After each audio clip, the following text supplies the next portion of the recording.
자, 국제수역사무국 광우병 사태 얘기인데, 이게 이제 뭐냐면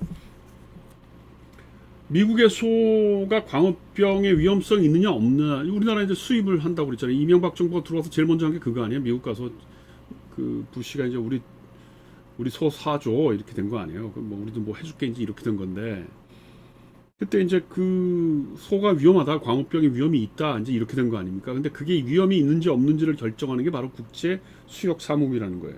OIE라는 거예요. 그러니까 거기서 보면 뭐예요? 그런 그 어떤 전문적인 지식을 가진 전문가들이 모여서 전 세계에서 모여서 어떤 기준과 표준을 결정하는 거죠. 그래서 그게 이제 수입되고 될 수 있느냐 이런 판단을 하는 거예요. 그러니까 이제 이게 지금 동물과 관련된 거지만 이제 뭐 우리나라에서 많이 되고 있는 GMO라는 게 유전자 조작 그 농산물이죠. 뭐 미국에서 뭐 옥수수 같은 거 이런 거 들어와서 우리나라에 들어올 때 지금 그러니까 우리나라는 지금 광우병 소만 가지고 이제 문제가 됐는데, 그리고 이제 요즘 학교 급식 때문에 뭐 GMO 어쩌고저쩌고 하는 거 이제 유전자 조작 식품에 대한 논의가 조금씩 나오고 있는데, 사실은 어마무시한 양과 질의 유전자 조작 식품에 관련된 이 어떤 국제적인 이동이 있다는 거 아니에요, 식품들에. 이제 그런 걸 결정하는 것이 이게 수입될 만하다, 아무 문제가 없다, 있다 이런 걸 결정하는 게 바로 국제 수역 사무소인데, 그런 국제적인 기준이라고 하는 것이 과학적인 정당성 플러스 정치적인 계산이 고려되고 있다는 거예요. 사실은 과학자들만 모여가지고 그걸 결정하기에는 사실은 예를 들어서 GMO가 이 GMO 조작 식품이라는 게 위험한지 아닌지 잘 모른다는 거죠. 뭐 10년 안에 위험이 있을 수 있느냐? 몰라. 그러면 그냥 수출 수입이 되는 거고, 한 100년쯤 되냐? 아, 그럼 위험할 수 있다. 그러면 수출이 안 되는 거예요. 그러면 10년 단위로 끊을까? 100년 단위로 끊을까? 하는 건 바로 정치적인 어떤 계산이라는 거죠. 그래서 이런 그 어떤 생명과 관련된 혹은 유전자의 문제와 관련된 지식과 그 기준과 그다음에 그거를 투자해서 무슨 뭐 상품을 만들고 화장품을 만들고 무슨 의학 제품을 만드는 이 모든 것이 관련된 것, 그런 것들이 일종의 생명 정치와 생명 정치 혹은 지구적 생명 정치라고 얘기하는 거죠. 그래서 이런 것들이 더 중요한 건 뭐냐면 초국가정 기구에서 움직이고 있기 때문에 우리가 어떻게 감당할 수 있는지 모른다는 거예요. 이게 굉장히 국제적인 수준에서 이루어지고 있다는 겁니다. 뭐 하나만 더 하면 생명 정치는 무엇인가 해서 여기서 보면 이제 이 책도 비슷한 책인데 그 인종주의와 관련된 얘기를 조금 더 하고 있어서 뭐 저는 사실은 이런 걸 조금 보고 싶어서 얘기를 하는 거예요. 이 책이 76페이지에 보면 이 건강한 삶, 가치 있는 삶, 가치 없는 삶 이런 걸 결정한다는 거 아니에요. 그러니까 우리가 얼핏 인종주의 그러면 무슨 백인, 흑인 이런 얘기만 하는데, 물론 그것도 이제 굉장히 중요한 이 오늘날의 인종주의 한 형태이죠. 그런데 이제 더 깊이 들어가 보면 너는 가치가 없는 삶이야, 넌 인간으로서 무슨 그 큰 의미가 없어, 뭐 이런 식의 결정을 한다는 거 아닙니까? 그게 일종의 생명 정치 한 형태라는 거죠. 그래서 사회적인 인종주의라고 하는 게 만들어지고 그걸 통해서 경제적인 통치와도 연결되는 거예요. 너한테는 우리가 돈 못 주겠어. 너는 가치가 없는 삶이 그냥 뭐 속된 말로 넌 죽어도 돼. 너는 안 돼. 그다음에 넌 이 기준을 뭐 일정한 정도의 기준을 못 맞추면 넌 의료보험 대상에서 안 돼. 이런 거죠. 그래서 끊임없이 인간의 육체와 생명을 조절하는 형태의 그 뭐랄까요, 담론이 만들어지고 그게 인간의 일상을 규정하고 재단하는 겁니다. 그 잠깐만요. 그래서 그 현대성과 자아 정체성이라고는 안소니 기드스가 쓴 책을 보면, 소위 자아 정체성이라고 하는 것과 관련시켜서 무슨 뭐 위험, 안전, 생명 이런 얘기를 하고 있단 말이에요. 그러니까 근대성, 현대성이라고 하는 게 뭐예요? 과거에 아까도 여러 번 얘기했지만 시티즌십이라고 하는 거는 개인의 어떤 주권적인 권력이라는 게 법적이고 제도적인 권력을 얘기하는 거죠.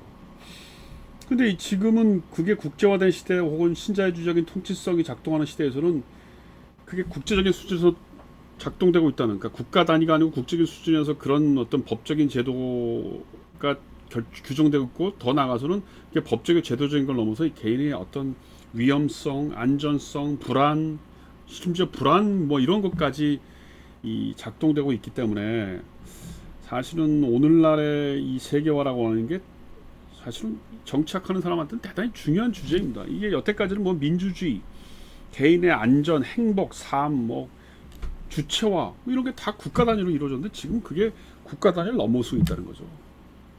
사실 그런 의미에서 정치학은 이제 오늘날의 정치학은 다 국제 정치와 연결될 수밖에 없는 상황이에요. 음. 그러니까 이 뭐 나는 뭐 길게 하고 싶진 않은데 이런 책들이 제국과 건강이라고 하는 이런 책들이 사실은 이게 그 의학 이 책은 의학 박사를 받은 사람이 쓴 책인데 그 이게 의학 책이 아니라는 거죠. 한마디로 얘기하면 지금 그냥 이 책의 제목만 이렇게 쭉 보면 제국의 과거 일부가 제국의 과거예요. 그 제국 그래가지고 무슨 국제금융기관이 저기 얘기를 하고 있으니까 어떻게 보면 이거는 그 신자유주의 통치성에서 이제 그 두 번째 단계 군사적인 단계를 넘어서도 경제적인 단계를 얘기하고 그 다음에 이제 뭐 질병을 유발하는 자본주의와 제국의 조건들 그런 얘기하고 보건의료의 상품 서비스 이런 얘기를 하고 있고 그다음에 뭐 여러 가지 제국에 대한 저항의 경로 그다음 제국의 현재 신자유주의와 보건의료 그다음 의료와 공중보건 거시경제와 보건의료 관리의료의 수출 뭐 이런 얘기를 하고 있어요. 그래서 여기 보면 거시경제학과 보건의료를 보면 보건의료라고 하는 것이 어떻게 경제와 연결되고 있는지를 쭉 쓰고 있고 관리의료의 수출이라는 또 8장에 보면 어떻게 라틴 아메리카에 이런 그 의료 관련된 그 뭐 법적이고 제도적인 게 수출되고 있는가 그게 9장에서 보면은 국제 금융과 기업과 어떻게 연결되고 있는가 그래서 12장에 보면 군사주의, 제국주의 그리고 보건의료 이런 게 나와 있어요. 여기 보면 이제 우리가 국제정치와 안보라고 제가 지난번에 얘기했던 것과 비슷한 얘기가 이제 군인들이 겪는 여러 가지 정신적이거나 신체적인 장애들을 어떻게 얘기해주고 그러니까 표준화되는 거죠. 군인이 되는 것도 표준화되는 거예요. 그다음 3부에서 제국의 미래를 보면 건강과 플라스틱스 13장인데 거기에 보면 사회의학에 관련된 얘기를 쭉 그 라틴 아메리카의 경우를 가지고 쭉 얘기를 하고 있어요. 그 다음에 14장에 보면 이런 것들을 우리가 어떻게 저항하면서 대안적인 미래를 만들 것인가 이런 얘기를 주로 라틴 아메리카에 관련돼서 얘기를 하고 있는데 그러니까 이 얘기는 뭐냐면 결국은 의료라고 하는 것이 과거의 군사나 경제 투기 자본과 관련돼서 더 위험해지고 우리 일상을 지배하고 있다는 얘기예요. 대단히 중요한 얘기입니다. 이 책의 신자유주의와 보건의료 5장 그 131페이지에 보면 위험의 사회화라는 말을 쓰고 있고 이 위험의 사회라고 하는 것이 점점 국가를 넘어서서 국제적인 수준으로 위험이 국제화되고 있다는 겁니다. 그러면서 그거를 막을 수 있는 어떤 투자 기관, 그걸 우리가 막아줄게, 우리가 보호해줄게 하는 국제적인 투자 기관들이 나타나고 있다는 거예요. 그게 주로 이제 무슨 그 연구소를 끼고 투자와 관련돼서 여태까지 우리는 이제 투기 자본에 대한 연구는 좀 알아요. 상식적인 수준에서 영화도 나오고 뭐 우리 무슨 저 뭐예요? 그 우리나라 IMF 때 무슨 금융 투기 자본이 들어와가지고 우리나라 무슨 은행 합병했다 팔아가지고 몇조 원의 수익을 냈다 뭐 이런 얘기는 우리가 알고 있죠. 근데 이제 그게 그런 초국적인 투자 기업들이 이제 의료 쪽에서 슬슬 돈을 그 투자하고 그 다음에 무슨 그 의료 회사를 통해서 돈을 버는 거죠. 그래서 이 국민의 주권이라고 하는 게 국가의 주권이라고 하는 게 보건 의료와 관련되고 있다는 거예요. 보건 지적 재산권, 그 의료와 관련된 지적 재산권이죠.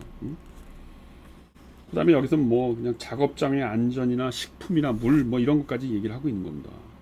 그래서 사실은 우리가 그 IMF를 통해서 국제적인 투기 자본의 힘을 느꼈다면 이제 코로나를 통해서 우리가 이런 의료의 힘을 느끼는 거죠. 국제적인 수준에서. 이게 제국이라고 하는 게 결국은 정부 국가를 넘어서는 정부 없는 통치 형식을 얘기하고 있고 그런 것들이 뭐예요? 이제는 생명 정치적인 어떤 형태를 통해서 생명에 관련된 유전자에 관련된 힘을 통해서 작동하고 있다.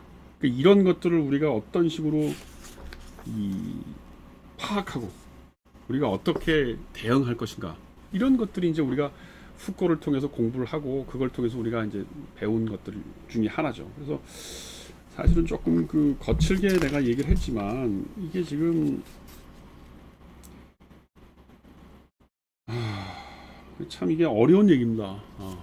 그러니까 이제 소위 네그리가 얘기했던 제국이라고 하는 거는 그냥 뭐 생산과 노동 수준에서 그런 얘기를 했는데 이제 지금 제가 오늘 얘기했던 이 생명 정치의 국제화라고 하는 수준에서 보면 훨씬 더 위험하고 훨씬 더 은밀한 수준에서 이루어지고 있기 때문에 우리가 이걸 어떻게 대항해야 될지 뭐 이런 건 참 쉽지 않은 문제입니다. 여기까지 하겠습니다.